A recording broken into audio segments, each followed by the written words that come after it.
What's up, everybody? Welcome back to the Keep the Promise podcast. In part 2 of this conversation with my buddy Nick Lindsay, we shift gears a little bit and go into the other side of life, that life outside of the firehouse. What started as messing around with leather has turned into a booming custom leatherworking business. And Nick talks about how craftsmanship, creativity, and a little bit of fire service obsession turned into something so much bigger than he expected. We also talk about balancing family, work, and side projects, how seasons of life can affect your training and fitness, and some bigger picture thoughts on what it really means to be a good firefighter, and more importantly, a good man. So if you enjoyed part 1, you're definitely going to appreciate where this conversation goes next. Let's get into it. Welcome to the Keep the Promise podcast, where we help build resilient and well-rounded firefighters. What's been harder for you, building that skill of leatherworking, of basically like project management from beginning to end, or actually building that customer base? Because now you're getting into business territory, into acquisition, into scaling, into all those things that almost seem... I mean, the skill portion, like if you get your skills down and you're putting out a quality product, customer base will then come, if that kind of makes sense. And like at this point, like I said, I had to close orders because there's just too many of them. And that hasn't been from me marketing. That's just been from word of mouth of just like what we can do on small, 5.5 by piece of leather. Tiny canvas for sure. So you do leather work.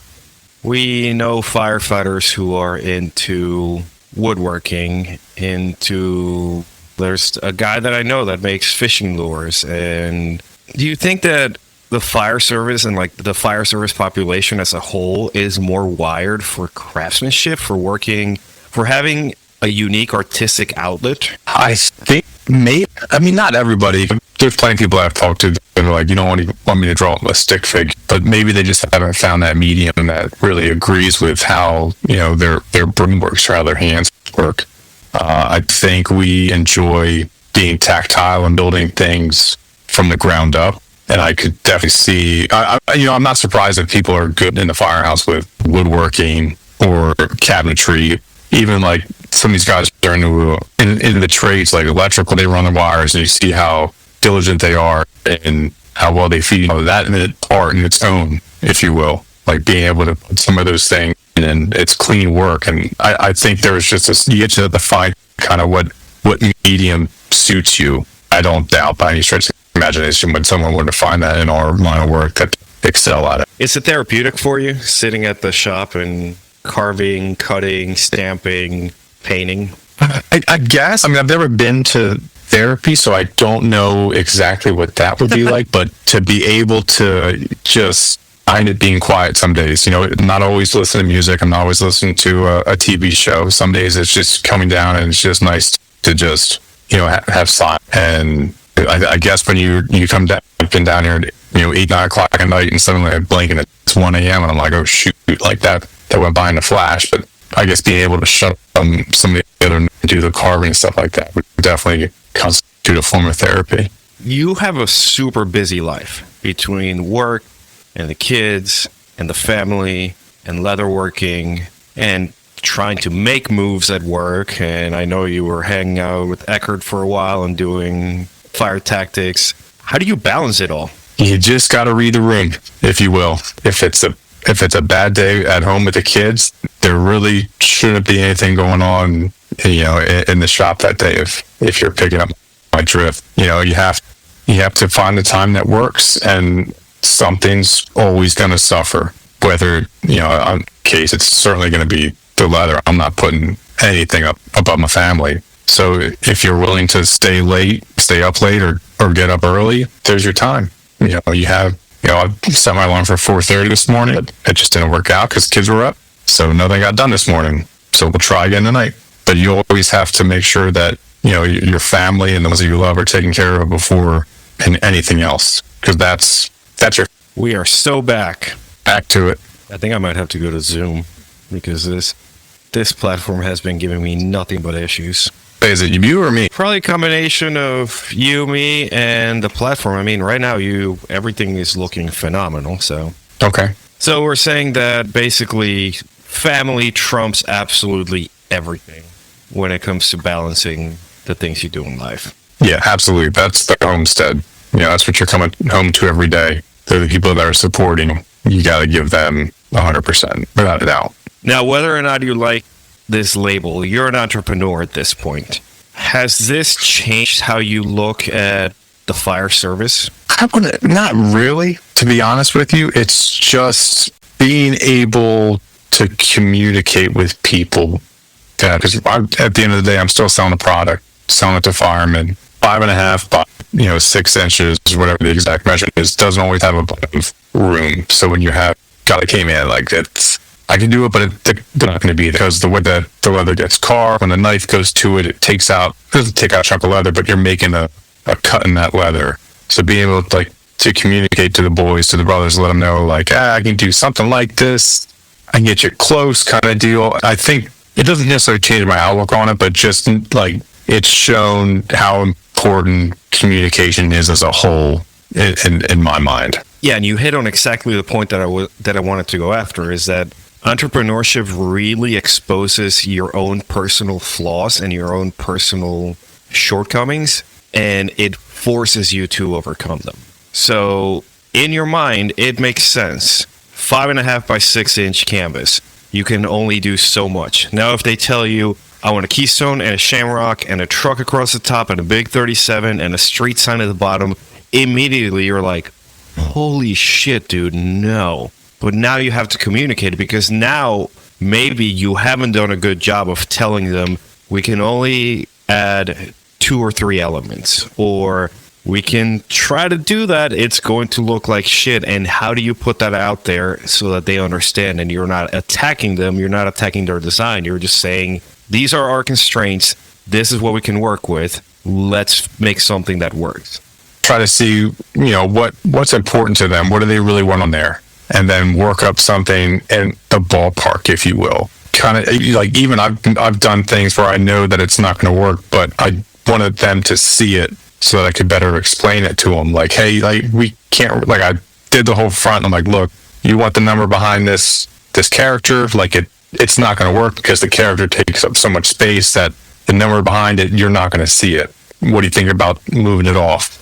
I've tried it left and right. I've tried it off center. It just doesn't wishes and what they really want, because if you build it exactly how they want and you can explain hey, this is what I can do for you versus, I just can't do this kind of deal, I think comes off better. You do a little bit of everything. We've talked about family. We've talked about the fire service. We've talked about leatherworking and entrepreneurship. You're also the man who gave me the sled push ladder that almost made me throw up. You're welcome. What does your physical training look like these days with 2 little ones and a business and changes on the job? Yeah, not good. We have the Peloton bike upstairs that really keeps us going home, and that's good for at home. 20 minutes. At work, we're fortunate enough to have together and do things, and that keeps nice throughout the whole day. But as far as something that's actually structured, not currently. Like we said, we're in survival mode at this point. But the nice thing is, we have to go back to that. I was going to say that a bank, if you will, if you look at it like a bank account. I haven't stopped moving since I was 12 years old, and I'm 36 now. Thankfully, that's paying dividend currently. And you hit exactly on what I was going to say, and is that our seasons of life are going to always throw curveballs at us.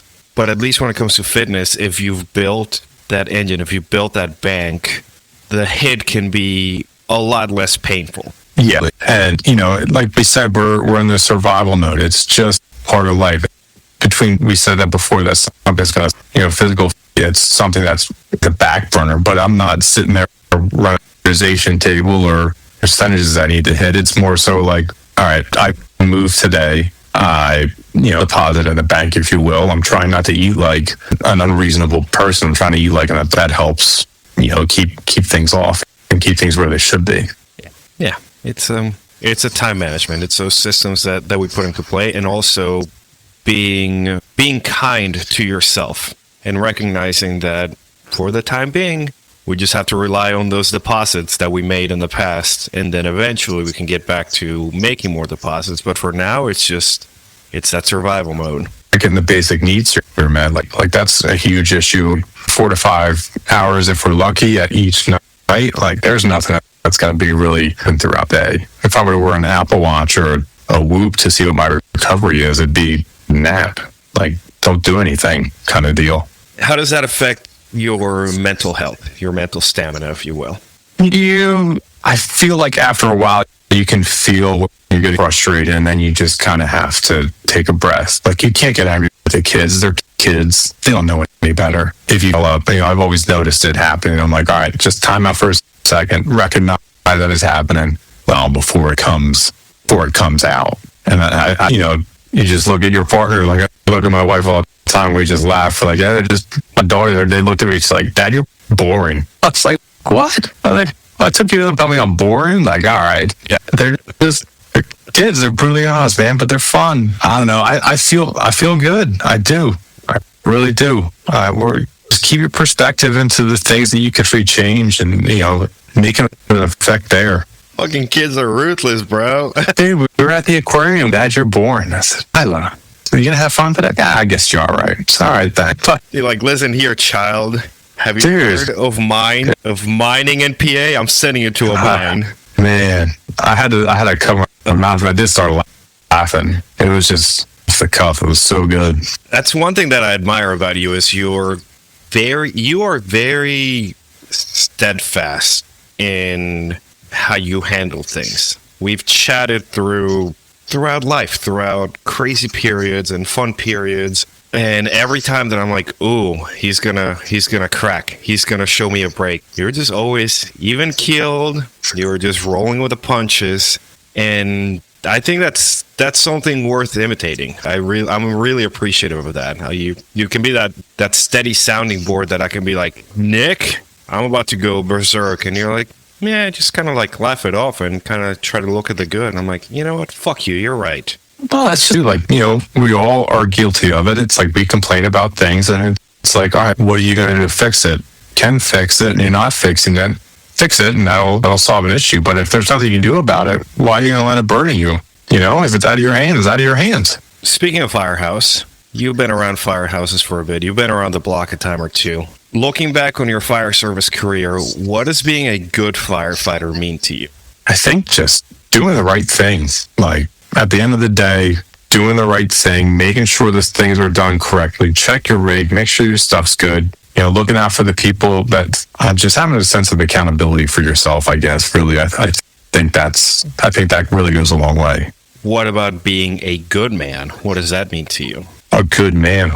That same kind of pull that same thread of just standing up for what's right, standing up for what you believe in, standing on your morals when even, no one would know that you slipped or whatever like that you somewhere. Just, if you say that's how you think or how you feel about something, that you hold steadfast to it.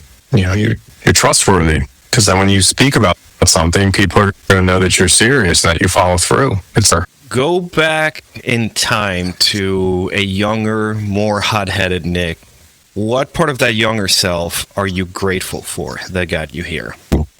I think just being ignorant to the fact that that wasn't even a thought in my head. Just, it was confidence, or probably a little bit too, I'd say. But just, what I wanted to do in life, I knew that in one way or another how it's going to happen. And just being go until you finally... I think that's really what got me to where I'm at. I love it. We're kind of switching gears real fast here, because this is something that I did with Bobby. I picked up my old Firemanship Days 2019 notebook where I took all the notes from all the classes, and I just basically hit Bobby with all the shit that he had said, and I'm like, give me more info on this. Give me your thoughts on it. So let's do that quick lightning round. In your mind, what do firefighters struggle with the most? Not putting out enough emphasis on the base. I think when you first do too many things, when in reality, if you narrow things down a little bit, what your job's going to be, it makes things easier to digest. Who just started 2 days ago. I've had it for 2 tours, and I'm like, hey, look, that's really good. Like, I'm glad you want to start learning the area, but I'd rather you be really what you're stretching, how you're pulling it, how you're masking up, and doing that versus the addresses. Like we'll take care of the addresses. Don't worry about that. But I need you to be on as far as what line's going, how it's going, and how you're gonna mask on when it's time to go. So the basics. You can't answer the basics to this next one. The fire service needs more blank. Communication, true communication. If you have a problem, don't backdoor people. Go talk to them. Don't do it in the open. Do it in a closed door area, and just come at them like a gentleman if you have an issue. And that can be for personnel, for tactical, whatever way you want to look at it. If you pull somebody aside, they're on a problem or why we do certain things, like get a lot further. You catch a lot more flies with honey than salt. Rose venom. Something like that. I don't know. No, we catch flies with Words shit. are hard. I'm really attracted to shit. Good, perfect, because I want to know what the thing that nobody talks about is. In the fire service? Yeah. Thing that nobody talks about. Like you could Thanos snap your fingers and either get rid of one thing or bring it to the forefront. What is it that you're like, yeah, this would make the fire service better? There was a post that I made about ladders, about basically needing more training if you can't handle an extension ladder. Now, I purposefully say an extension ladder because that could apply to 24 or 28 or 35 or whatever else. And my God, the comments, like it is still pandemonium in there. It is still a bloodbath. There's people just shitting on each other. There's people saying I can throw. There was a guy that said, like, don't ever stop until you can double fist 35-foot ladders. And then somebody's like, hell yeah, man, I can't wait to do that. Like, dude, it was just, I love these tiny little arguments. That's such a fun part of the fire service. You can just drop that tiny little hand grenade that you can craft correctly, and then just people blow up on each other again over something that we have no control. I remember catching shit from people being like, oh man, you drive a clean cab engine? Yep. If it were me, I'm like, what would you do? Like, what am I supposed to just, I can't buy a new fire engine. I don't have that money. The department bought it. What the fuck am I supposed to do? I just have to deal with the shit that they gave me. Ta-da. Oh, that's what I said before about, like, we driver engines has smooth bores on it. At 50 pounds, the line can very easily, and we don't have a lot of staffing to go back and like, all right, we're just going to run them hot. I was like, but now you're going to lose the ability to have that back. I really enjoyed operating the Elk Chiefs at 75 to a firmer line, and if you had less manpower, you had less of an opportunity to have a kinking issue.